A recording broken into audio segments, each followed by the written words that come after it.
Good afternoon, friends. Welcome to my channel, Nelia Chrissy. Today, I'm going to cook baby pork ribs with barbecue sauce. But first, we have to clean or wash our ribs. Take off the fats kasi yung bonsoy ko ayaw kumain ng hugasan ko siya ng maigi para makuha yung mga dulas-dulas niya. Have to rinse it twice.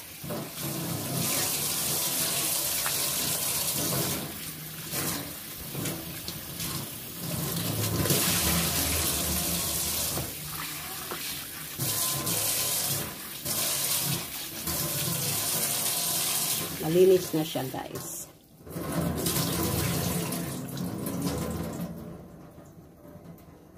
Patuluin.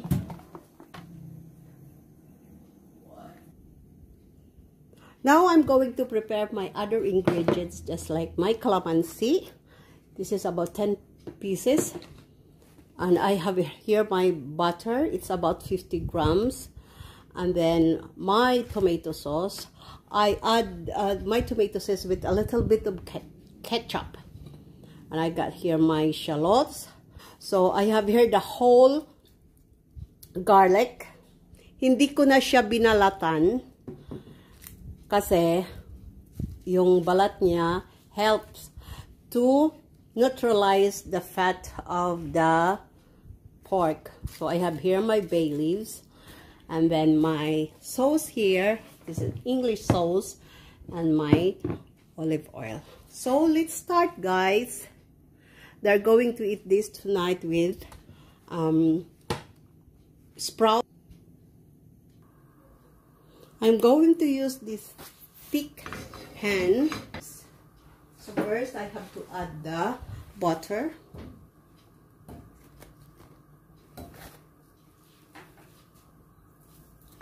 Before the butter melts totally or before the butter burns, I'm going to add a drop or a tablespoon of olive oil. Now, fry first my garlic. Fry it until the aroma comes out. Ihalo na natin yung onions. At saka yung bay leaves. Ay, lumipad pa yung isang bay leaves. Tapos, ihalo na rin natin yung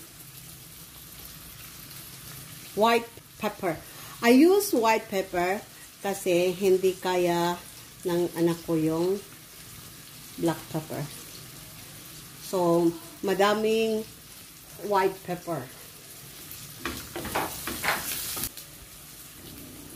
Ngayon, ihalo na natin yung pork ribs. So, have to fry the pork ribs on the top of the ingredients.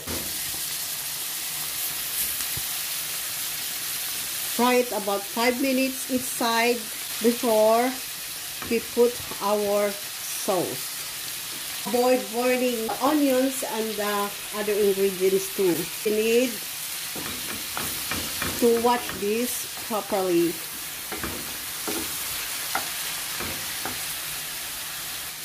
Now, I'm going to turn around the ribs together with the ingredients para hindi siya masunog. Ayan, umusok eh. So, I'm going to lower the heat.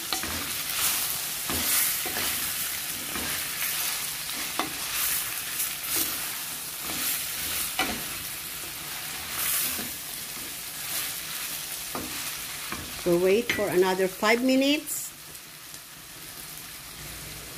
I'm going to season half tablespoon of salt before adding my English sauce. 3 tablespoons.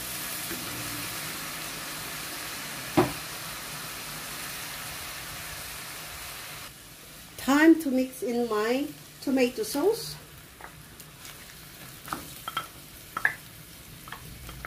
I'm going to put water in this cup. Mix properly para maging pantay yung tomato sauce niya. Then, I'm going to add 3 cups of water.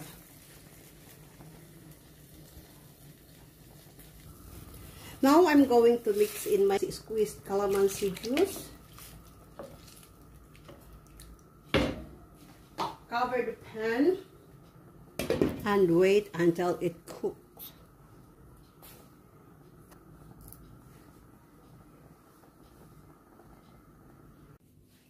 Ito na siya, guys. My pork ribs are cooked. Tingnan mo siya. Ang sarap-sarap ng sauce. Sauce pa lang, ulam na. OMG. Look at it, guys. Look.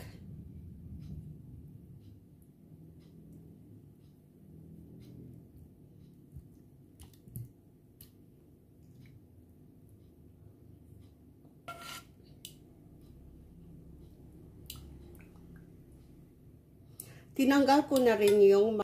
Tingnan nyo siya, guys. Ang sarap-sarap talaga.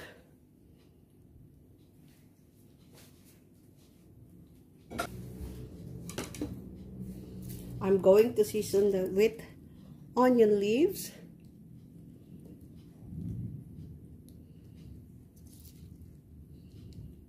And ready to eat, guys. Yummy.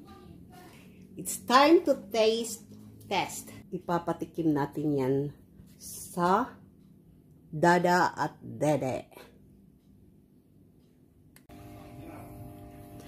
Ito na siya, guys. Mag-taste test na. Before the taste test, naubos na nila. Sila yung mag-taste test because I'm not eating meat, this lentil. Iyan ang panata ko na to eat meat for 40 days. So, come on, taste test. Okay. Me first. Go on then. I already put the sauce in because I was like too excited for that.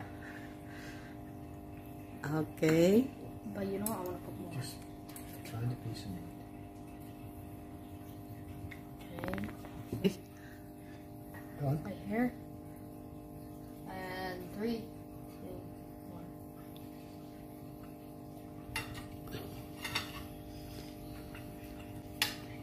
1. The meat was very good, and also the sauce. I'll rate it as a 10 out of 10. Oh, come on. 10 out of 10. That's hard to beat. What can I give it? 11? Okay. How about dada? Okay.